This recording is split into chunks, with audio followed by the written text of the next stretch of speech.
रूस की सीमा के नज़दीक यूक्रेन के दक्षिण पूर्वी शहर मारियुपोल में सैकड़ों यूक्रेनियों के मारे जाने की आशंका है। रूसी सैनिक यहां लगातार बमबारी कर रहे हैं। यूक्रेन के अधिकारियों का कहना है कि इस हमले में बड़ी तादाद में लोगों के मारे जाने की आशंका है। शहर के डिप्टी मेयर सरगेई ओरलोव ने कहा है कि यहाँ 1,30,000 लोग रहते हैं। बमबारी में यह शहर पूरी तरह बर्बाद हो गया है। उन्होंने कहा, हमारे लिए बमबारी के शिकार लोगों की गिनती संभव नहीं है, यहाँ तक कि उनके शव भी उठाने नहीं जा सकते।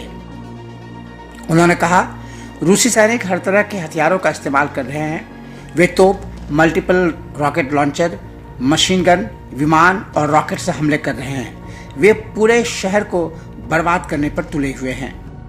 ओरलोव ने कहा कि रूसी सेना हर तरफ से शहर को घेर रही है और शहर से चंद किलोमीटर की दूरी पर ही है।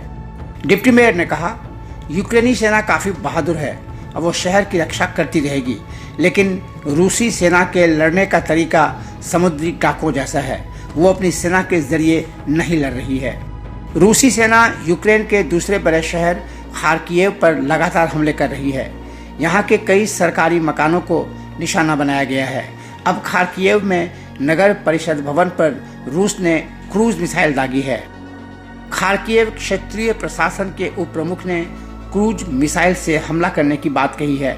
खार्किव रूसी सीमा से महज 30 किलोमीटर दूर है। पिछले 2 दिनों से रूसी सेना यहां जमकर बमबारी कर रही है। शहर की सड़कों पर रूसी और यूक्रेन की सेना के बीच आमने सामने की लड़ाई की खबरें हैं। पिछली रात रूस ने यहां विमान से सैनिक उतारे थे। इसके बाद लड़ाई और तेज हो गई है। एक मिसाइल सरकारी मुख्यालय पर भी दागी गई, जिससे आसपास आग का गोला फैल गया था। इसने इमारत और आसपास की कारों को भारी नुकसान पहुंचाया। इस हमले के बाद यूक्रेन के राष्ट्रपति ने कहा था कि रूस रिहायशी इलाकों पर हमला कर युद्ध अपराध को अंजाम दे रहे हैं। यूक्रेन में अधिकारियों ने आज दावा किया है कि रूसी हमले से 2000 से अधिक नागरिक मारे जा चुके हैं। यूक्रेन की इमरजेंसी सर्विस ने कहा है कि इन हमलों में 10 बचाव कर्मियों की भी मौत हो गई है। अधिकारियों ने कहा है कि रूसी हमले की वजह से कई जगह आग लग गई।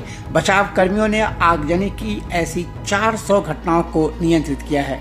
उन्होंने दावा किया कि 416 बमों को भी नष्ट किया गया है। यूक्रेन पर रूस के हमले का आज 7वां दिन है। यूक्रेन की इमरजेंसी सर्विस ने कहा है कि इन 7 दिनों में रूसी सेना ने सैकड़ों ट्रांसपोर्ट हब, आवासीय भवन, अस्पताल और बच्चों के स्कूलों को ध्वस्त कर दिया है।